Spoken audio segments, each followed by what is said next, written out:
ꯃꯐꯝ ꯑꯁꯤꯅꯤ ꯖꯨꯟꯒꯤ ꯇꯥꯔꯤꯛ 13ꯒꯤ ꯅꯨꯡꯗꯥꯡꯗ ꯑꯩꯈꯣꯏꯒꯤ ꯏꯝꯐꯥꯜ ꯇꯨꯔꯦꯟꯒꯤ ꯇꯣꯔꯕꯥꯟ ꯀꯥꯏꯈꯤꯕꯗꯒꯤ ꯀꯩꯔꯪ ꯃꯃꯥꯡ ꯂꯩꯀꯥꯏꯒꯤ ꯇꯨꯔꯦꯟ ꯀꯥꯏꯐꯝ ꯑꯣꯏꯔꯤꯕ ꯃꯐꯝ ꯑꯗꯨꯅꯤ ꯍꯧꯖꯤꯛ ꯃꯤꯌꯥꯝ ꯎꯕ ꯐꯪꯕꯤꯔꯤꯕ ꯑꯁꯤ ꯇꯨꯔꯦꯟ ꯀꯥꯏꯈꯤꯕꯒꯤ ꯑꯩꯈꯣꯏꯒꯤ ꯂꯩꯔꯥꯏ ꯅꯤꯡꯈꯥꯏꯗꯨꯅ ꯏꯁꯤꯡ ꯆꯦꯟꯊꯈꯤꯕ ꯃꯐꯝ ꯑꯃ ꯑꯣꯏꯔꯤꯕ ꯑꯗꯨꯒꯨꯝꯕ ꯃꯐꯝ ꯑꯗꯨꯅꯤ ꯑꯗꯨꯒ ꯍꯥꯏꯔꯤꯕ ꯃꯐꯝ ꯑꯁꯤꯒ ꯍꯦꯛ ꯊꯪꯅꯕꯗꯁꯨ ꯑꯩꯈꯣꯏꯒꯤ ꯂꯩꯕꯥꯛꯁꯤꯡ ꯑꯁꯤ ꯌꯥꯝꯅ ꯍꯣꯝ ꯂꯥꯎꯅ ꯍꯥꯏꯇꯥꯔꯦ ꯃꯊꯪ ꯏꯁꯤꯡ ꯑꯃꯨꯛ ꯆꯥꯎꯔꯛꯄ ꯃꯇꯝꯗ ꯀꯥꯏꯕ ꯌꯥꯕꯒꯤ ꯌꯥꯝꯅ ꯑꯀꯤꯕ ꯐꯪꯕ ꯃꯑꯣꯡꯗ ꯂꯩꯔꯤ ꯑꯗꯨꯒ ꯍꯧꯖꯤꯛ ꯑꯩꯅ ꯂꯩꯔꯤꯕ ꯃꯐꯝ ꯑꯁꯤꯒꯤ ꯑꯀꯣꯏꯕꯗ ꯏꯆꯥꯎꯅ ꯃꯥꯌꯣꯛꯅꯔꯕ ꯃꯤꯌꯥꯝꯅ ꯀꯔꯝꯕ ꯈꯨꯗꯣꯡꯆꯥꯗꯕꯁꯤꯡ ꯂꯩꯔꯤꯕꯒꯦ ꯑꯃꯗꯤ ꯒꯕꯔꯟꯃꯦꯟꯠꯅ ꯀꯔꯝꯕ ꯃꯇꯦꯡꯁꯤꯡ ꯄꯥꯡꯂꯤꯕꯒꯦ ꯍꯥꯏꯕꯗꯨ ꯑꯩꯈꯣꯏ ꯈꯪꯗꯣꯛꯅꯕ ꯃꯐꯝ ꯑꯁꯤꯗ ꯀꯣꯏꯅ ꯆꯠꯇꯨꯅ ꯃꯤꯌꯥꯝꯒ ꯋꯥꯔꯤ ꯁꯥꯟꯅꯖꯒꯦ ꯑꯩꯈꯣꯏꯒꯤ ꯅꯥꯀꯟꯗ ꯍꯧꯖꯤꯛ ꯑꯩꯈꯣꯏꯒꯤ ꯑꯣꯖꯥ ꯈꯔꯁꯨ ꯂꯩꯕ ꯎꯖꯩ ꯑꯣꯖꯥ ꯅꯍꯥꯟꯒꯤ ꯏꯆꯥꯎꯁꯦ ꯄꯨꯡ ꯀꯌꯥꯗ ꯀꯃꯥꯏꯅ ꯀꯥꯏꯈꯤꯕꯅꯣ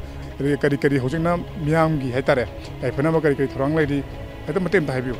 ꯍꯧꯈꯤꯕ ꯑꯦꯄ꯭ꯔꯤꯜꯒꯤ ꯇꯥꯡ 14ꯒꯤ ꯑꯍꯤꯡ ꯄꯨꯡ 1 ꯇꯥꯕ ꯃꯇꯝ ꯑꯗꯨ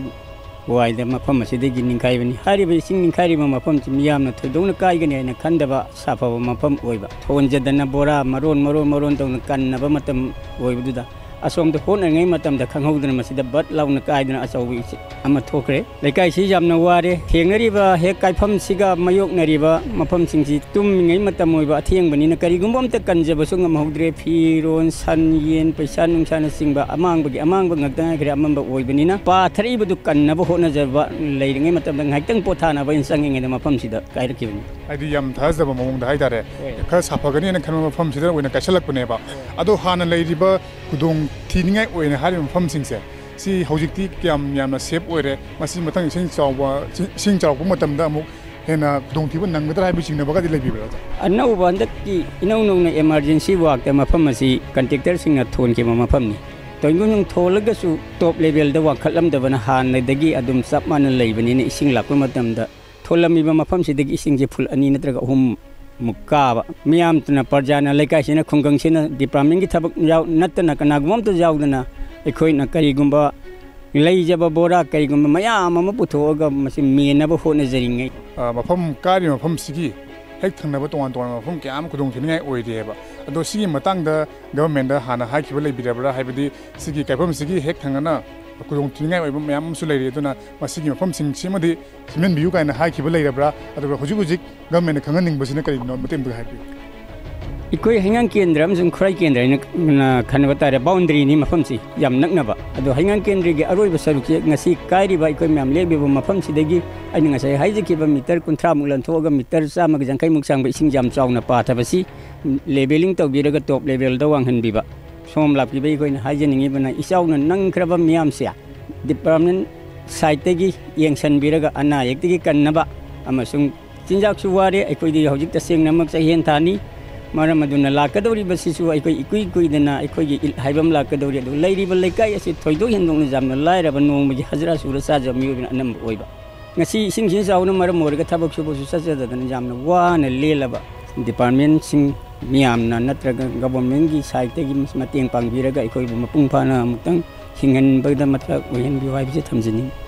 हाइबदि होई गवर्नमेंट गी माइकैदगी मतें पांगलबसु कोइ अथेंगबा अहिंगदा यामना खंगौदना चारकपा इसिंग कोइ तुरेल काइखिबु ओइबनिना लनथुम मयाम अमसु मांगख्रे लोना हौजिक मतें पांगलिबसिदगी हेना थोइदोकपा अहेन मियेंग चंगबिरगदि हेना साफगनी हाइबा वफमदुनि मखाताना कोइगी लेकाइसिल लैरिबा इमुंगसिंगसिदा चंगमिनर रोजा कोइगी करी करी खुदोंचारबसिंग मायोगनरिबगे हाइबदो हाइबते येंगजि दुगा तोरबान असि हेफेट येंगबदसु मथंग इसिंग चावबा लाकपदा यामना खुदोंग थिनिङागी मचाक अमा ओइबगी ममीसु तारी हारिबा कोइगी तोरबान खुदिमक यामना फोली हाइतारे यामना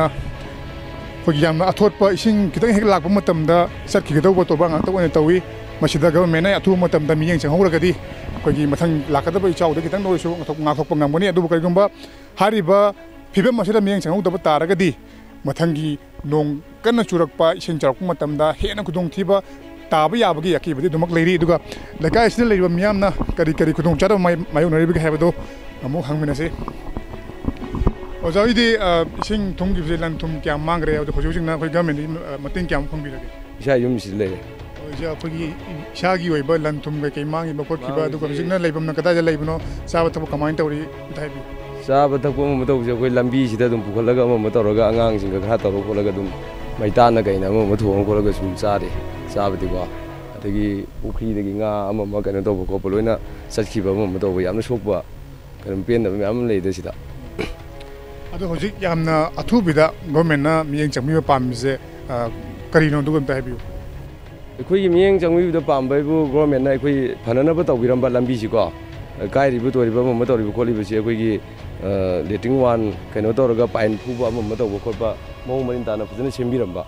ꯑꯩꯈꯣꯏ ꯁꯤ ꯄꯥꯝꯃꯤ ꯑꯗꯨꯒꯤ ꯃꯇꯨꯡꯗ ꯀꯥꯏꯗꯅꯕ ꯁꯦꯝꯕꯤꯕ ꯄꯥꯝꯃꯦ ꯍꯥꯏꯕꯅꯤ ꯑꯗꯨꯒ ꯍꯥꯏꯔꯤꯕ ꯇꯣꯔꯕꯥꯟ ꯄꯔꯦꯡ ꯑꯁꯤꯗ ꯔꯤꯇꯦꯅꯤꯡ ꯋꯥꯜ ꯑꯃꯠꯇ ꯁꯥꯕꯒꯤ ꯃꯃꯤꯁꯨ ꯎꯗꯦ ꯑꯗꯨꯒ ꯔꯤꯇꯦꯅꯤꯡ ꯋꯥꯜ ꯁꯥꯕꯒꯤ ꯑꯄꯥꯝꯕꯗꯨꯅꯤ ꯃꯌꯥꯝꯅ ꯐꯣꯡꯗꯣꯛꯄꯤꯔꯤꯕꯁꯤ ꯑꯗꯨꯒ ꯃꯈꯥ ꯇꯥꯅ ꯏꯆꯥꯎ ꯅꯪꯈ꯭ꯔꯕ ꯃꯐꯝ ꯑꯁꯤꯒꯤ ꯍꯛꯊꯦꯡꯅꯅ ꯍꯥꯏꯕ ꯇꯥꯔꯦ ꯌꯥꯝꯅ ꯏꯆꯥꯎ ꯑꯁꯤ ꯌꯥꯝꯅ ꯍꯛꯊꯦꯡꯅꯅ ꯃꯃꯥꯡ ꯃꯛꯇꯗ ꯅꯪꯈꯤꯕ ꯑꯗꯨꯒꯨꯝꯂꯕ ꯏꯃꯨꯡꯁꯤꯡ ꯆꯪꯉꯒ ꯀꯔꯤ ꯀꯔꯤ ꯊꯦꯡꯅꯔꯤꯕꯒꯦ ꯍꯥꯏꯕꯗꯨ ꯑꯃꯨꯛ ꯃꯤꯠꯌꯦꯡ ꯇꯥꯃꯤꯟꯅꯁꯤ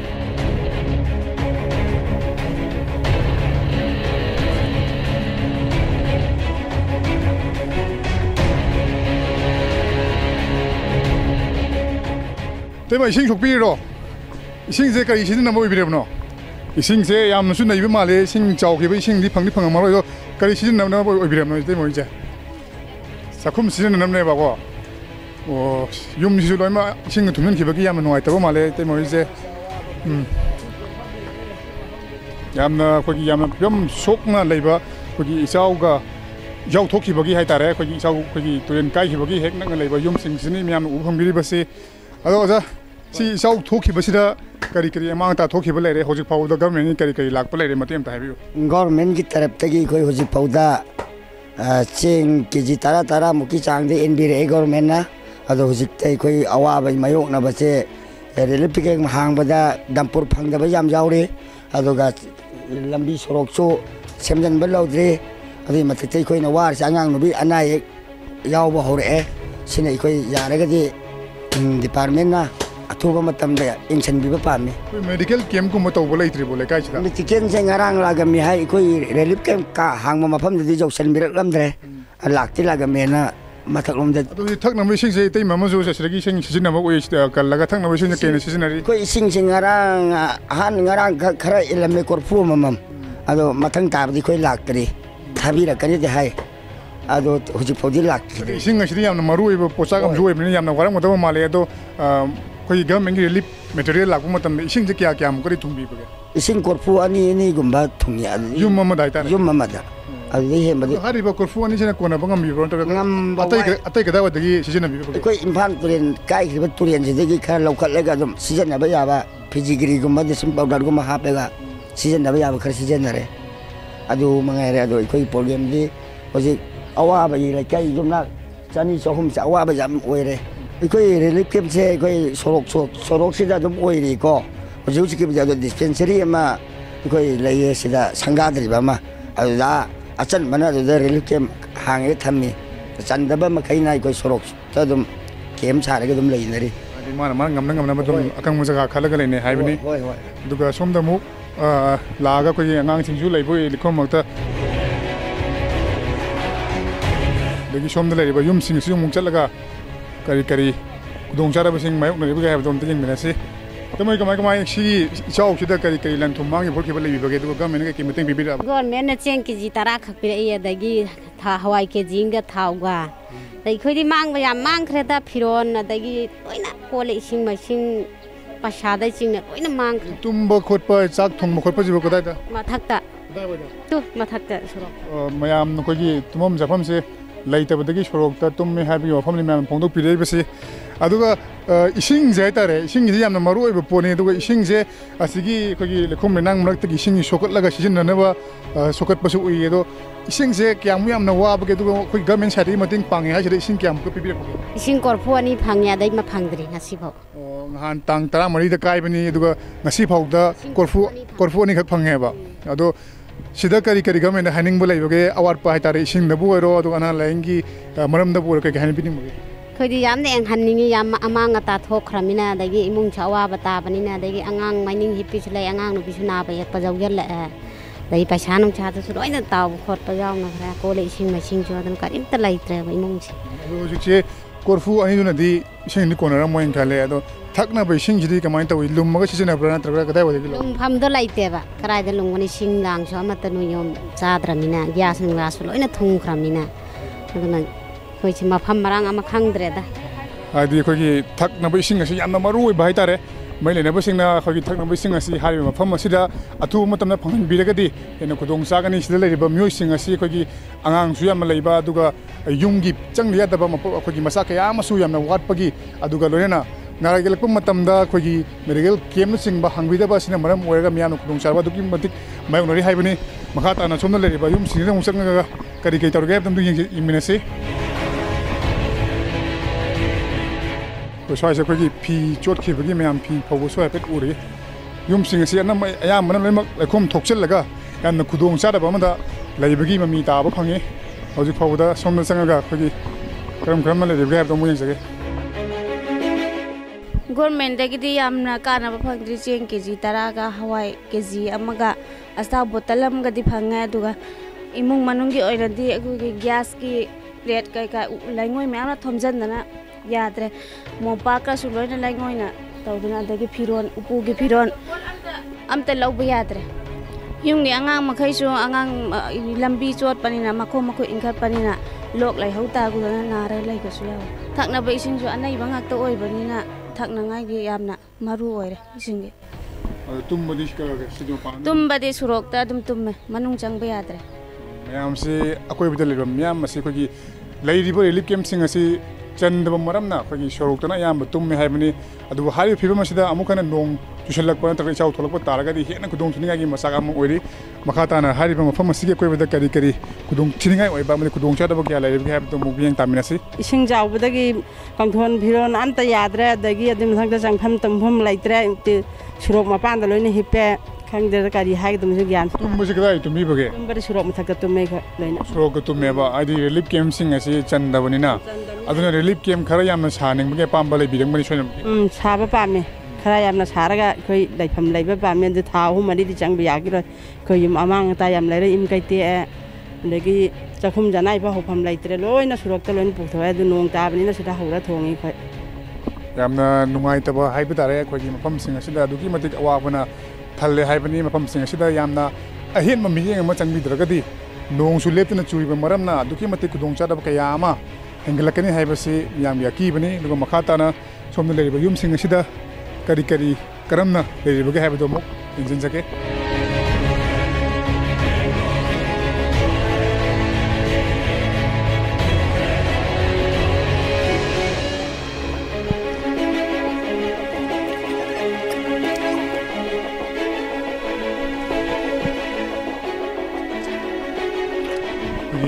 Keirang mamang lagi pemaya masih loh ni mak, hari lau mata yadre hai betare, pemasih dah koi turian lagi, cenderak pa koi lengoi oi bahai tare, dekom lenang na pik thale, pemasih koi angang sing maruina, pemasih lagi angang sing asi koi yamna lena layung kaya ama, narak pa yabu ya kiba sulai ri, hari na, aksari basi koi Keirang mamang lagi, isau na hek Turian kai bagi hektor bangi, memang thang masuk tu lagi bayum sing dani, hoje, government ni yamna kahen bahai betare, mijeng ahen pemacang bidra gadi, hena kudung tini lagi masak kaya amori, cak cara bunoi bang Cara. cak cara, enjang saya, Hawaii. Hawaii saya, aduh noi sing di kedai wali thai sing thang nama lagi bro, Nung di tahu betul saya. Ising kita angkat ni di siapa leher buka ada tu. nong di tarak bising thai ba, aduh hakcang hakat sa bokor pa pau boleh bro, Don hakat. Wala ka ba? Ngang singa sisu ko gi amot pe sing sana maram moiraga haka sabuna singba tungan balena kya amasu ko gi sandurok pe yabugi piba maduni myam ubiri basi aduga hari piba masida ko gi medical camp habitare park channa haitare park sound medical camp ma to bidragadi hena kudong thininga edo lai haibani myam no phangiri basi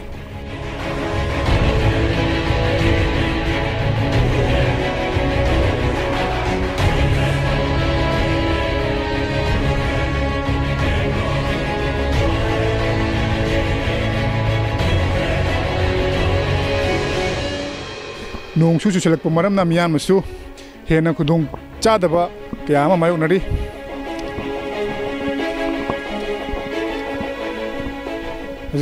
miyam no upang biri basi ko gi yum gi haibitare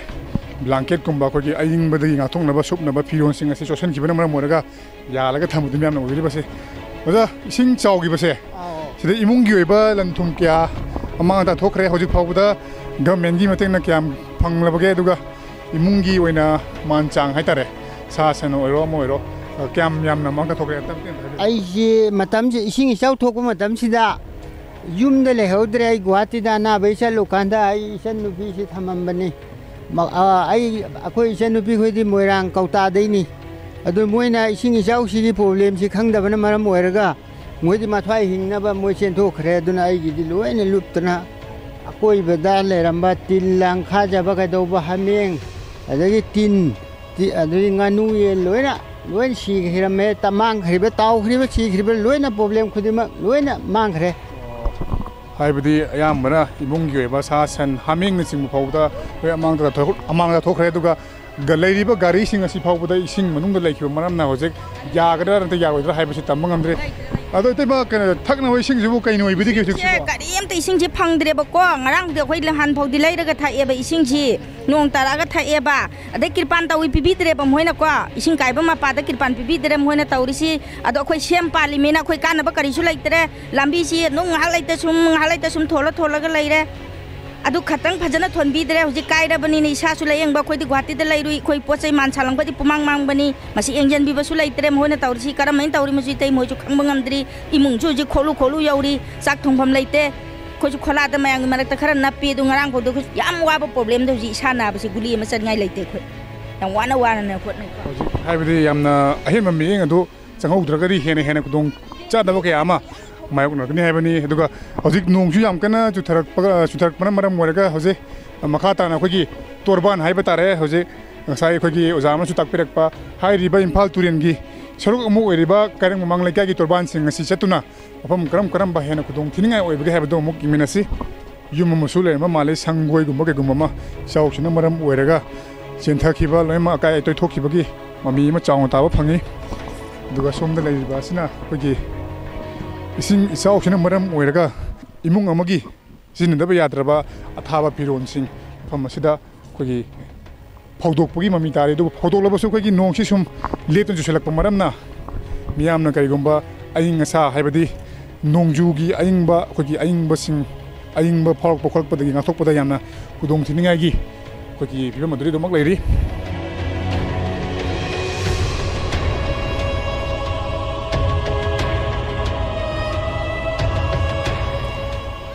khogi relief camp sing asi chandabadagi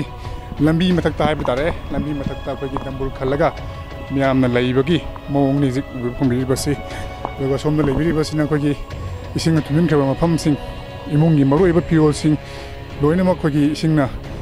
chot khibana maram moiraga khogi piol sing asi phawdokpagi mamini do isingna chole haidana phawdoklabasu khogi nongsi letna churakpa maramna miyamgi oiba khogi imung manungi sena chanaba amadi tongan ba fiol kya ama khogi isingna chosan gi bagi khudung chada be dumak mayok nari thakna ba ising sibu kamai sisinari thakna ba ising ji moina pi ba lakte khara la ho korpu ani adumena han thap sawi ko na hau sawi ko na hau thap sawi ada yungi angang pising na buga khotpa leibibla kamai to yawe angang masangam daba masa saba adum yamna pak chauna sing chaw gi bni na mafam ama khak tawbna taba tongan mafam sing da tawhaning bathabak sing kari leibage tawhaning ba bu yum laibe yadriba phi kai jot khirba chak thong pham laitaba adum khogi ayam bana hai bitare miyam na thengnari ba si khogi safam thapam laitaba tumpham laitaba thakna ba sing laitaba haiba sing asine yamna hena thau tari ba si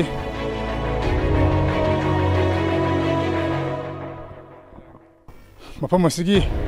akoi bida leiba yum sing asi loina mo ising thunun khiba maram na yam kudong chada ba ka yam mayok nari